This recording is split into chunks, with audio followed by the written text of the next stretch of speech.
Il y a 3 jours au moment où j'enregistre cette vidéo, il y a un papier de l'Union Européenne qui est sorti et qui parle de jeux vidéo. Et pour une fois, c'est un papier très intelligent et très cool. Les personnes qui l'ont publié, elles font partie du CPC Network, anagramme de Consumer Protection Cooperation. C'est une branche de la Commission européenne dont l'unique but c'est de surveiller les façons de consommer des gens et de faire en sorte que les entreprises elles respectent les lois en place.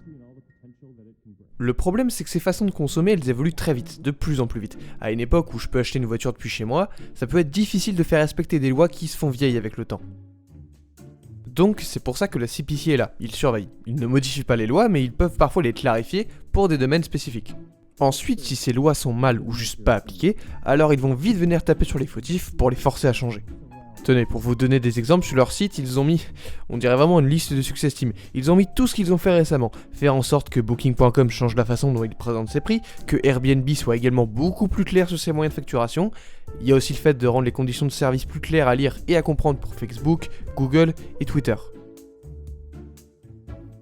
Et ainsi, le 21 mars 2025, ils ont sorti un petit papier qui s'appelle « Les principes clés pour la protection des consommateurs sur les monnaies virtuelles du jeu ». 7 principes pour les studios ou les éditeurs à suivre lorsqu'ils mettent des achats intégrés.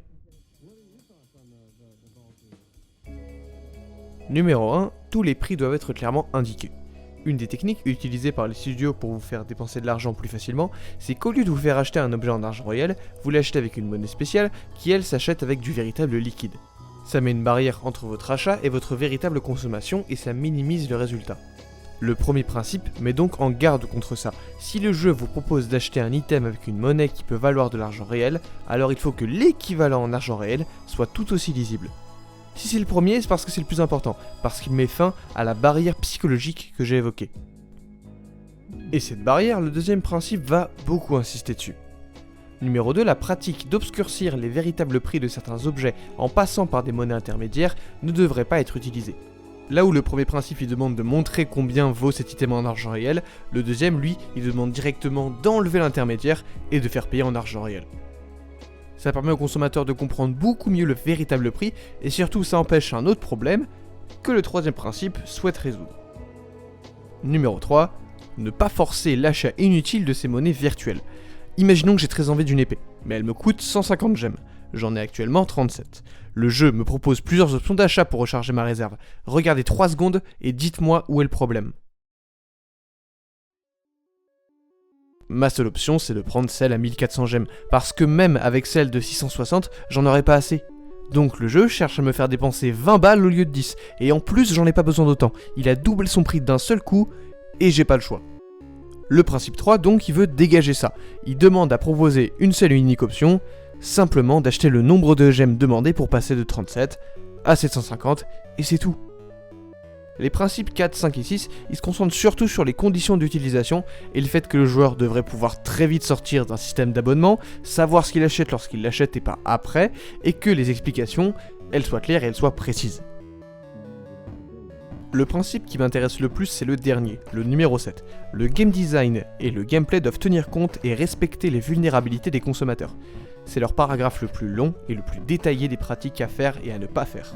Ils vont insister sur 2 points. D'abord que la monnaie virtuelle, encore une fois, elle déconnecte de l'argent réel. Ensuite, ils alertent que la plupart des jeux concernés, ils sont destinés à un très jeune public, adolescents et enfants. De ça ressort des demandes qui concernent directement les devs, du genre arrêtez d'aller chercher des biais cognitifs pour manipuler les enfants et les personnes vulnérables, respectez l'âge minimum requis pour vos jeux et considérez-les pour ce qu'ils sont, des casinos. Tout ce qu'ils ont cité est vrai, prenez Genshin Impact, regardez leurs offres de gemmes, payables avec du vrai argent, pour ensuite acheter un moyen de faire du gambling, c'est diabolique. Ce que je trouve dingue avec tous ces principes, c'est leur glaçante précision. Les personnes qui ont écrit ce document, elles savent très bien où elles vont et comment. Ils ont une connaissance du terrain qui est plus que respectable quand même.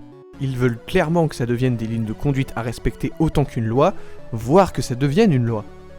Vous allez me dire, oui, mais Enigmae, t'as pas lu le petit texte tout en bas du document et dit que ces principes ne sont pas utilisables de manière juridique. Oui et non. Parce que certes, ce ne sont pas des lois qui peuvent directement être appliquées par un tribunal, mais tous les principes se basent sur des articles d'autres directives, qui elles sont des lois, sont bien réelles, et donc applicables dans une procédure légale. Peut-être qu'un jour les jeux pour enfants seront vraiment à destination des enfants.